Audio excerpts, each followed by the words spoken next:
Right నమస్తే welcome to mid day news updates. Mid day news అప్డేట్స్లో భాగంగా మొదటి అప్డేట్ చూసుకుంటే కనుక ఇరాన్ ఇజ్రాయెల్ అమెరికా యుద్ధంతో ఇండియాలో చమురు మరియు గ్యాస్పై ఎఫెక్ట్ పడింది. యుద్ధం కారణంగా గ్యాస్ సరఫరాకు తీవ్ర అంతరాయం ఏర్పడడంతో ముడి చమురు ధరలు పెరిగాయి. 14.2 కిలోల డొమెస్టిక్ గ్యాస్ సిలిండర్పై ₹60, కమర్షియల్ గ్యాస్ సిలిండర్పై ₹115 పెంచారు. మరోవైపు బెంగళూరులో హోటల్స్కు కమర్షియల్ గ్యాస్ను కంపెనీలు నిలిపివేశాయి. దీంతో హోటల్స్ బంద్కు అసోసియేషన్ పిలుపునిచ్చింది. రైట్, ఇదే అంశానికి సంబంధించి మరిన్ని డీటెయిల్స్ అందించడానికి మా కరెస్పాండెంట్ నాగేంద్ర సిద్ధంగా ఉన్నారు. నాగేంద్ర, చెప్పండి, అటు ఇరాన్ మరియు ఇజ్రాయెల్ అమెరికా దాడుల ద్వారా ఈ యొక్క చమురు ఉత్పత్తి కూడా కొంచెం తగ్గినట్టుగా తెలుస్తుంది. దానికి సంబంధించిన ధరలు కూడా పెరిగాయి. దీనిపైన సామాన్య ప్రజలు ఏమంటున్నారు? ప్రస్తుతం పరిస్థితులు ఎలా ఉన్నాయి?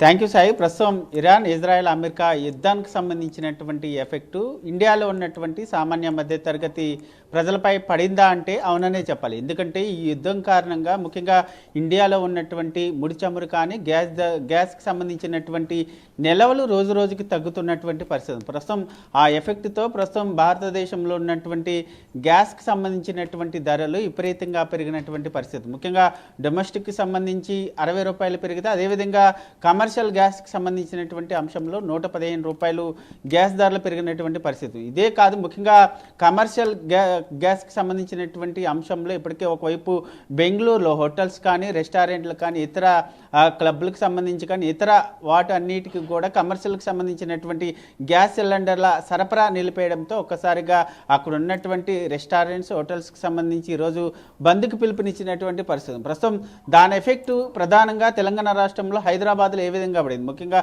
హైదరాబాద్కి సంబంధించినటువంటి అంశంలో ప్రత్యేకంగా తెలంగాణ హోటల్స్కి సంబంధించినటువంటి అసోసియేషన్ ప్రెసిడెంట్ వెంకటరెడ్డి ఉన్నారు, మాట్లాడించేటటువంటి ప్రయత్నం చేద్దాం.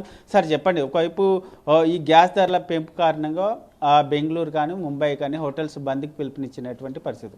ప్రస్తుతం హైదరాబాద్లో ఆ ఎఫెక్ట్ ఎట్లా ఉంది? ఎందుకంటే ఎల్పిజికి సంబంధించి ఇప్పటికే కొన్ని అనుమతులతో కూడుకున్నటువంటి కమర్షియల్ గ్యాస్కి సంబంధించి మాత్రమే సరఫరా చేస్తామంటూ ఆదేశాలు ఇచ్చింది అనేటటువంటి వార్తలు వినిపిస్తుంది. దానికి సంబంధించి ఏమంటారు?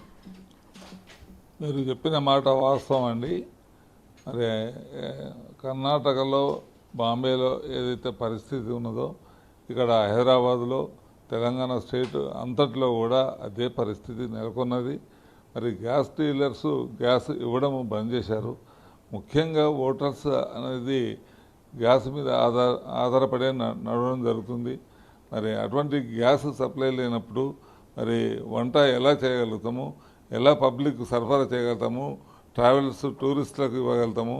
మరి ఈ విధంగా చాలా ఇబ్బందికరమైన పరిస్థితి హోటల్ ఇండస్ట్రీకి ఏర్పడ్డదని ఈ సందర్భంగా మేము కూడా ఇక్కడ మేము ప్రకటించడం కాదు, బంద్ చేయడం అని ప్రకటించడం కాదు, బంద్ అనేది ఆటోమేటిక్గా ఎవరికి వారు బంద్ చేసుకునే రోజులు వచ్చాయి.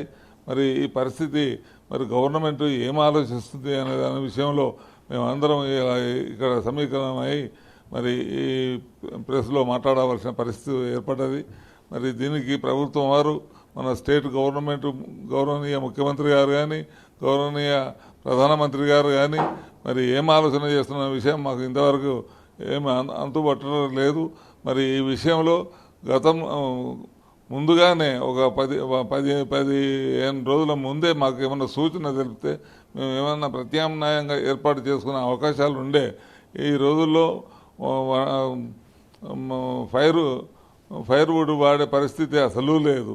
ఫైర్వుడ్ కూడా దొరకడానికి చాలా కష్టమైన రోజులు. మరి ఏ ఏర్పాట్లు లేవు, బిల్డింగ్లలో అటువంటి వంట పెట్టే పరిస్థితి లేదు. మరి ఈ విధంగా మరి గ్యాస్ బంద్ అయిపోతే అసలు పబ్లిక్ పరిస్థితి కాదు, మా హోటల్ ఎంప్లాయీస్ కూడా భోజనం దొరికిన పరిస్థితి కూడా వచ్చేట్టు ఉన్నది. మరి ఈ 1-2 రోజుల్లో ఆటోమేటిక్గా మరి హోటల్స్ బంద్ అయ్యే పరిస్థితి ఏర్పడుతున్నది. మరి దీనికి సంబంధించినటువంటి అంశంలో ప్రభుత్వం వద్దకు ఏమన్నా మీరు ఇక్కడ జరిగేటటువంటి విషయాన్ని తీసుకెళ్లారా? ఎందుకంటే ఒకవైపు అక్కడేమో బంద్ పాటిస్తున్నారు, మరొకవైపు ఇక్కడేమో సిలిండర్ల పరిమితిని తగ్గించారు. దీని ప్రభుత్వం దృష్టికి తీసుకెళ్లే ప్రయత్నం చేశారా? మేము ప్రభుత్వానికి ముందుగా మాకు ఏ సమాచారం లేదు. అంత 2 రోజుల నుండే ఎవరైతే గ్యాస్ వారు ఆపడం వల్లనే మాకు ఇది దృష్టికి రావడం, మా ఓటర్స్ అందరూ మా అసోసియేషన్కు ఫోన్ చేయడం, మరి ఈ విషయంలో మనం మరి ప్రభుత్వంతో చర్చించవలసిన విషయం ఉంది, వారి దృష్టికి తీసుకురావడానికి ఈరోజు ఈ సమావేశం ఏర్పాటు చేశాం. మరి ఈ విషయంలో మరి ఏమాత్రము మాకు ముందు ఒక 7 days ముందన్న మాకు కనీసం సూచన తెలిపితే మరి ఈ పరిస్థితి వచ్చేది కాదు. మరి ఇప్పటికైనా ప్రభుత్వం ఏం చేస్తారా అని చెప్పి మేము ఇప్పుడు రిప్రజెంటేషన్ ఇవ్వబోతున్నాం. ముఖ్యంగా దీనికి సంబంధించినటువంటి అంశంలో హోటల్స్కి సంబంధించినటువంటి యాజమాన్యాలతో మీరంతా మాట్లాడడం జరిగిందా? వాళ్ళు ఏం చెప్తున్నారు? మాట్లాడడం జరిగింది. ప్రతి ఒక్కరు చిన్న హోటళ్ళు పెద్ద హోటల్ వాళ్ళు కూడా అందరూ ఫోన్ చేయడము, మరి ఎలా మా పరిస్థితి అని అడగడము వల్లనే ఈరోజు ఈ సమావేశం ఏర్పాటు చేసి మరి ప్రభుత్వానికి కానీ మా ఓటీఎస్ కానీ మరి పబ్లిక్ కానీ ఈ పరిస్థితులు తెలియపరచాలని చెప్పి అలా మీ ప్రెస్ వారిని మేము ఆహ్వానించడం జరిగింది.